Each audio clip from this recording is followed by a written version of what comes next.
This is our effing city. That might have been one of the biggest highlights of his career, but David Ortiz's story with the Boston Red Sox began much before that. You are Locked On Red Sox, your daily Boston Red Sox podcast. Part of the Locked On Podcast Network, your team every day.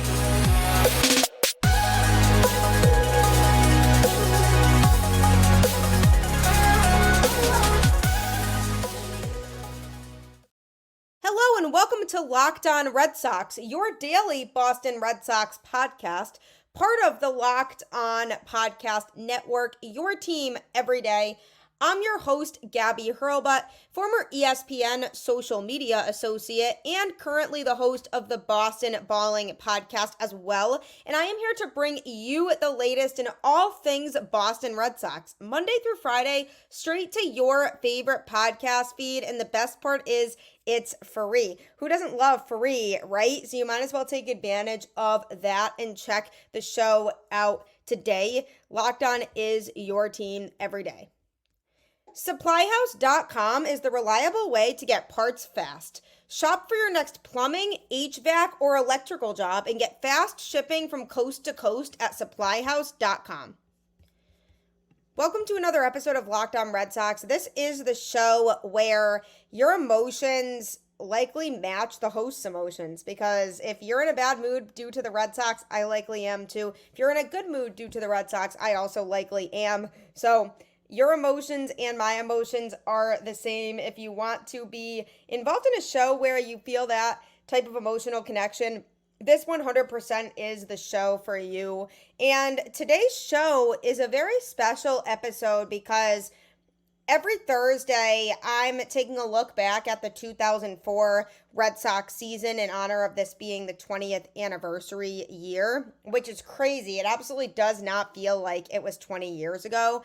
And there were several moments that you can point to from that season to look back on and say they were key turning points for the Red Sox when it came to them making that historic comeback. But I don't think there are really many other players on that team that you can say made a bigger impact than Big Papi himself, David Ortiz. He had so many big moments for that Red Sox team, and that really started from when he came to the Red Sox all the way through the end of his career, and he'll always be associated as one of the faces of Boston sports for a very good reason. I actually had the pleasure of meeting him at Winter Weekend this year, and it was such a cool experience being able to meet somebody who really helped me fall in love with the game of baseball and fall in love with the Red Sox. I mean, he's just so good with fans and with people who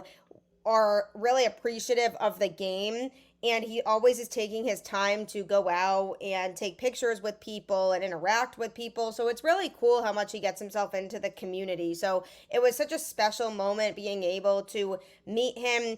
And today's show, I thought, was a good time to honor everything that he really did for the Red Sox during that 2004 season. Now, early on in his career, he did play with the Minnesota Twins.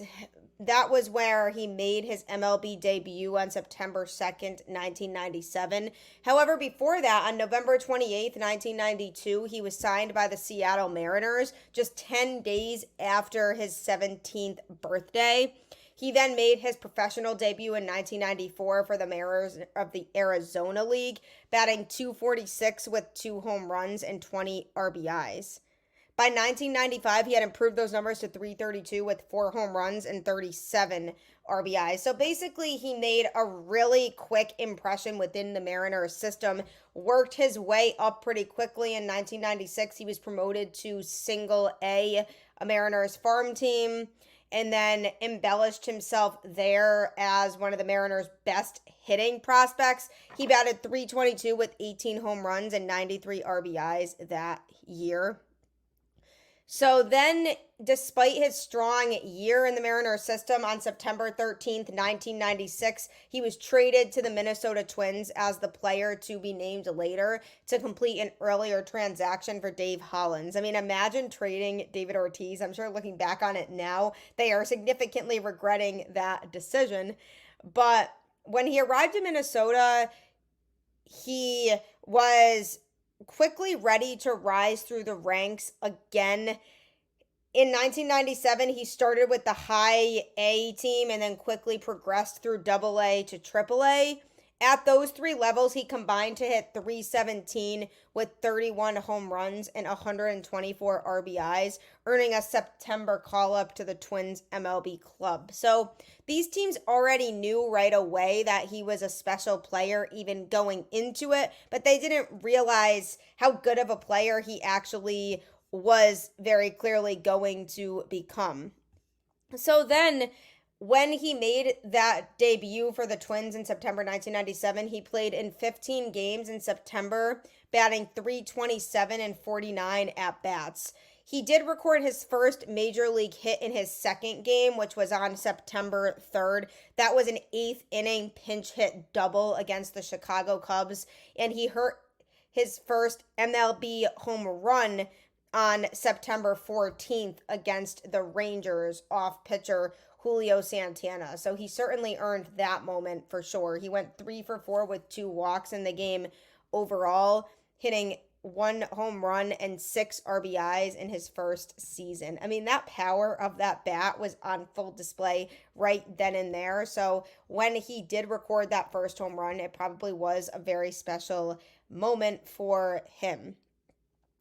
So then he continued to play for the Twins in 1998, 1999, 2000, 2001, and 2002. So in 1998, he actually entered the season with his sights set on playing as the regular first baseman for the Twins.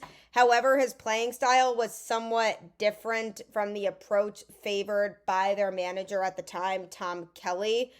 So basically, while Kelly was trying to work with him on his defense, which was something that he felt like he needed to work on, Ortiz continued to hit well, batting .306 through May 9th before fracturing his wrist and going on, at the time, was the disabled list. He then returned to the Twins in July following a rehab assignment to AAA and finished the season with the team. He ended his rookie year strong, batting .360 in September. All in all, he ended up hitting .277 with 9 home runs and 46 RBIs in 86 games. So clearly, from the get-go, his offense was what he was known for and what these teams really valued about him way more than his defense. So then in 1999, he had some struggles, got sent down to AAA after a tough spring training in which he only bat .137. So he had to then try to stick up for himself and be more vocal about what he could do with that team. And then essentially he ended up going on this tear. He tore through minor league pitching to a .315 average with 30 home runs and 110 RBIs. Twins first baseman then went on to hit just .245 with 11 homers and 69 RBIs all season, and their DHs were struggling too. So basically, Kelly was left with no choice, and Ortiz earned a September call-up again in 1999. That was rough for him. It did not go well. He struck out 12 times in 20 at-bats and did not register a hit. So even the best of the best go through struggles, and that was just not a good season for him. And then in 2000, the Twins were coming off of 3 consecutive seasons of over 90 losses. So he basically then established himself as an MLB regular by June of that year, continued to crush it the next few seasons, and by 2001, he began the season as the regular DH, so that became the practice for him, and that was his primary position. And then he was able to get himself off to a hot start, but got another wrist fracture in 2001, in which he ended up back on the disabled list and didn't return until July. So then it did affect his production. He batted just 202 upon his return and finished the year with what was a disappointing average for him at 234. But he did hit 11 home runs over the season's final 2 months, including his first multi-homer game on September 5th against the Rangers. And that did offer a glimmer of hope for the future. The Twins didn't end up making the postseason, but did win 85 games that year, which was the franchise's first winning season since 1992. So he obviously contributed and then went through some very difficult times in the offseason. And coming up, I'm going to be going over where his journey with the Boston Red Sox began and what he did to really change the results for the Boston Red Sox during that 2004 season. So you definitely will not want to miss that. Get supplies from the site that's made for the skilled trades, SupplyHouse.com. SupplyHouse.com is the reliable way to order plumbing, HVAC, and electrical products online. Their easy-to-use website is packed with helpful resources and the latest product info to help you get the job done right. Shop a complete inventory of over 200,000 parts from over 400 top brands and get your order delivered right to your door with fast shipping from coast to coast. Need help with an order? Get expert support and industry-leading service from the friendliest folks in the business and talk to a real person every time. Pros in the skilled trades can get a competitive edge by joining SupplyHouse.com's free Trademaster program. Every Trademaster gets access to a dedicated phone line, free shipping, and discounts on every order. Join the thousands of trade pros already benefiting from their free membership at SupplyHouse.com/T-M and order plumbing, HVAC, and electrical supplies from anywhere with just a few clicks at SupplyHouse.com. SupplyHouse makes it so convenient to make sure you're stocked up on all of your electrical supplies, so definitely take advantage of that opportunity. Also, if you're looking to stay caught up in all things going on in sports, Locked On Sports Today is the place for you, a free 24/7 sports streaming channel programmed for you every day to bring you the biggest stories in all of sports. You can catch it on YouTube or on Amazon Fire TV in the free Fire TV Channels app. So make sure that you check that out today if you want to stay caught up in all things going on in the sports. On today's show, we are taking a look back on David Ortiz's big 2004 season with the Boston Red Sox, and I gave some background about how his career launched because I think it's important to recognize the struggles and hard times that he went through and pointing out that he didn't always have very good seasons. And early on in his career, it took some time for him to bounce back from obstacles, and he's just like every other player going through hard times, but the way he was able to persevere through that makes it all the more impressive what he really did for the Boston Red Sox in 2004. So during the 2002 offseason, his mother died following a car accident on New Year's Day. So he was really struggling a lot mentally, and he was trying to prepare hard for the baseball season, both saddened that his mother never saw him play at his best, but also determined to reach new heights and to do it for her.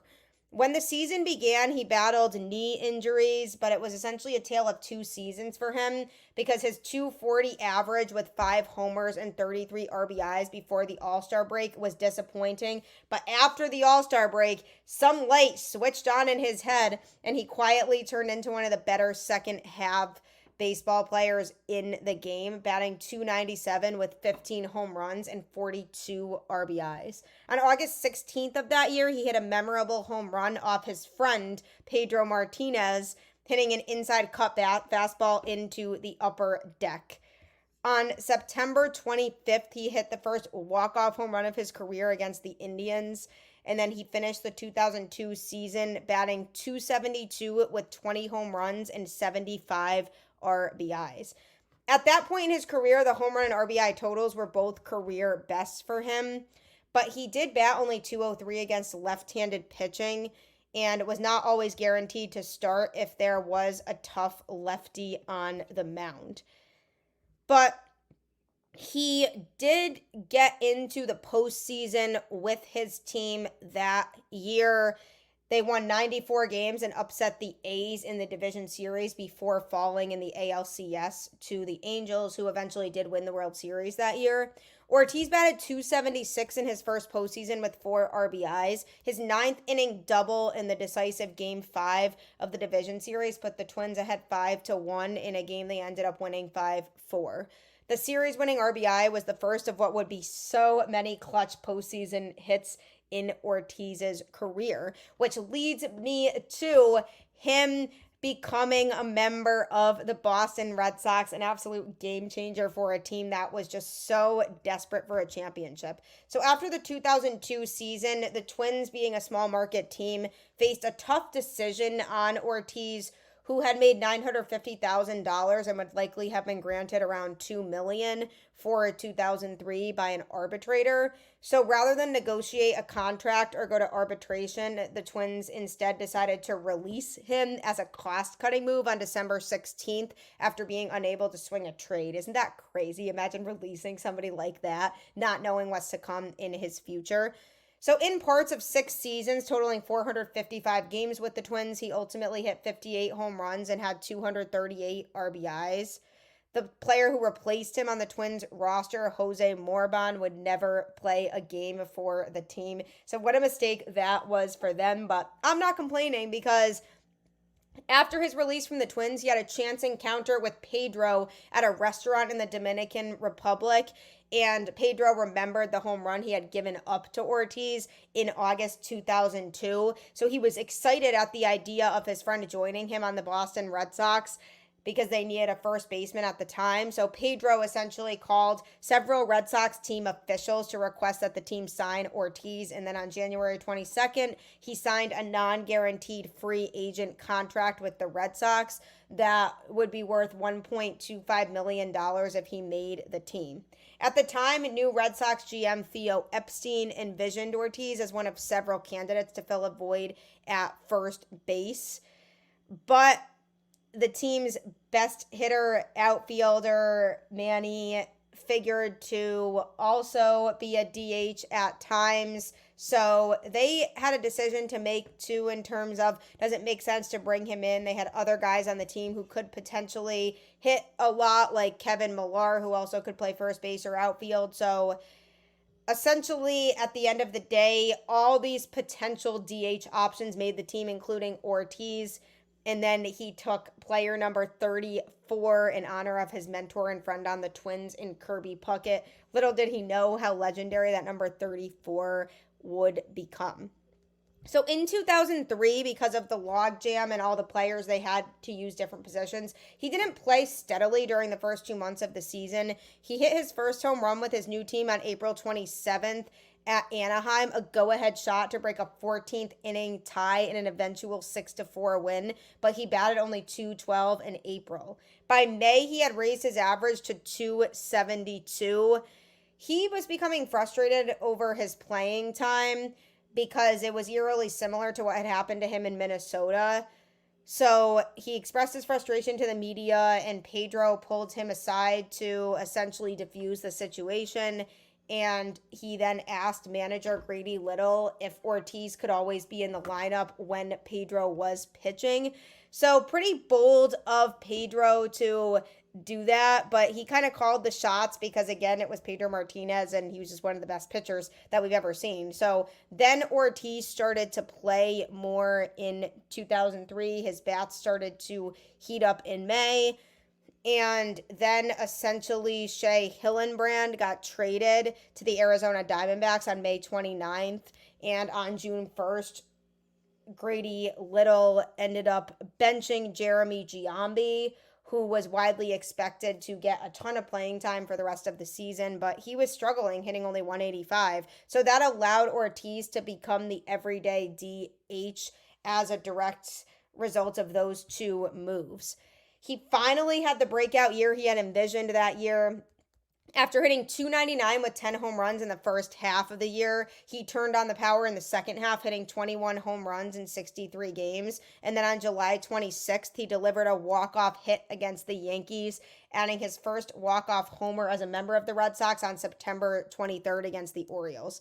He ended up finishing the season with 31 home runs, 101 RBIs, and a .288 average, finishing fifth in the AL in MVP voting, and the Red Sox won the wild card and qualified for the postseason. He did not have a really good ALDS against the A's until Game 4 when he had a 2-run double in the bottom of the 8th inning off closer Keith Folk to turn a 4-3 deficit into a 5-4 Red Sox lead and eventual victory. And then in Game 1 of the ALCS against the Yankees, he hit his first career postseason home run.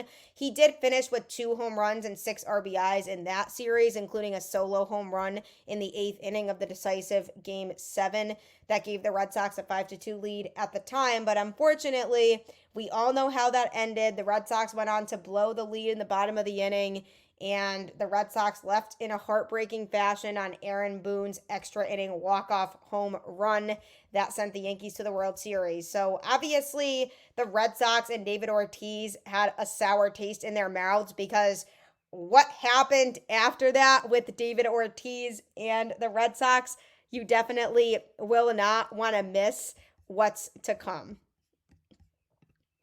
If you're interested in getting into sports betting, or you're already into it and you just want to make more money, either way is acceptable, and FanDuel can help you do that. It's winner take all time in the NBA and NHL, and FanDuel is giving you a shot to bring home a big win of your own. Right now, new customers get $150 in bonus bets with any winning $5 bet. That's $150 to bet on spreads, money lines, player props, and more. Visit FanDuel.com/lockedon and make every playoff shot count. FanDuel, America's #1 sportsbook. FanDuel really will help you make a ton of money, so if you want that to be you, it could change your life. So head to FanDuel today. Also, just a reminder to subscribe to Locked On Sports Today on YouTube, or look for it on Amazon Fire TV and the free Fire TV channels app, as we as a network have launched the first ever national sports 24/7 streaming channel to keep you caught up in all things going on in sports. So if you don't want to miss a thing and stay in the loop, Locked On Sports Today absolutely is the place for you. No matter what time zone you're in, we have you covered. David Ortiz certainly had the Boston Red Sox covered in 2004, the very special season in which the team broke the curse. He had a sour taste in his mouth from the 2003 postseason and the way that the Red Sox got sent home. So during the 2004 offseason, he was eligible for salary arbitration once again, but the Red Sox agreed with him on a $4.6 million salary for the season to avoid hearings. And prior to the agreement, Ortiz and his agent had submitted a figure of $5 million, while the Red Sox had countered with $4.2 million, so the agreement ended up splitting the difference.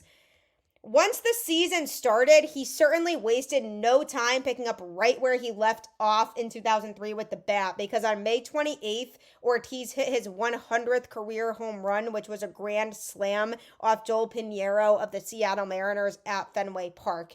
Also in May, Ortiz signed a 2-year contract extension with the Red Sox worth $12.5 million. He batted .304 with 23 home runs and 78 RBIs in the season's first half, was named an All-Star for the first time in his career, and hit a long home run in the All-Star game off Carl Pavano. Ortiz was suspended for 3 games in July after being ejected following an incident in a July 16th game against the Angels. Basically, he threw several bats on the field that came close to hitting the umpires.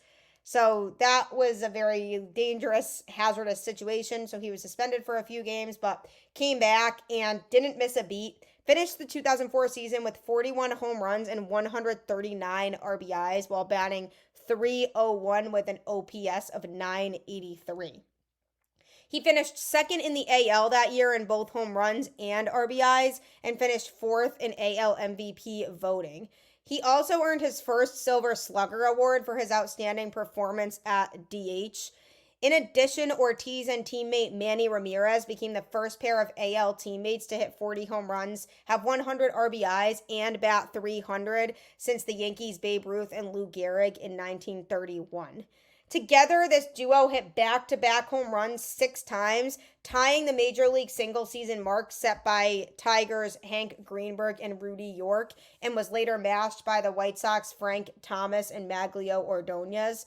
The duo quickly became arguably the best hitting tandem of the decade. I mean, Manny and Ortiz were just unstoppable in 2004.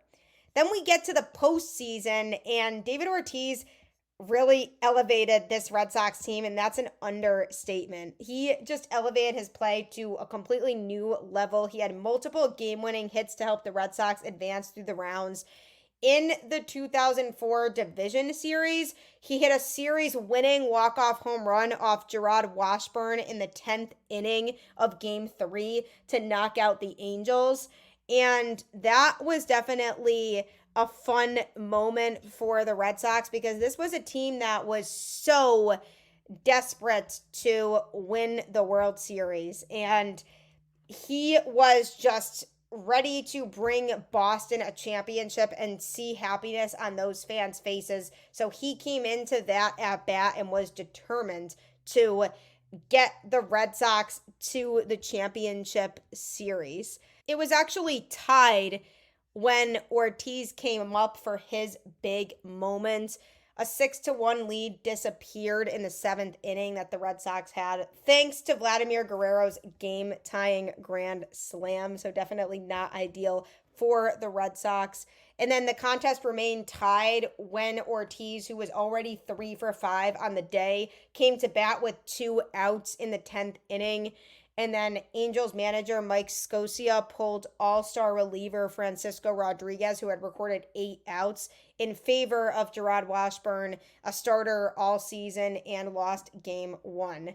So they felt good bringing him in, but it backfired because with just a one pitch, a middle slider, Ortiz just muscled it over the Green Monster, and the walk-off blast nullified the Red Sox 7th inning collapse, finalized an ALDS sweep, and granted the Red Sox another shot at the Yankees in the ALCS. So what a powerful moment for him.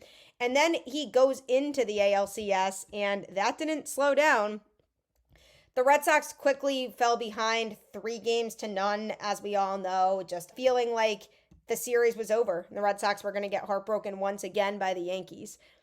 But David Ortiz had other ideas in that series. He almost single-handedly paved the way for history. He hit a walk-off 2-run home run against Paul Quantrill in the 12th inning of Game 4 and a walk-off single off of Esteban Loaiza in the 14th inning of Game 5.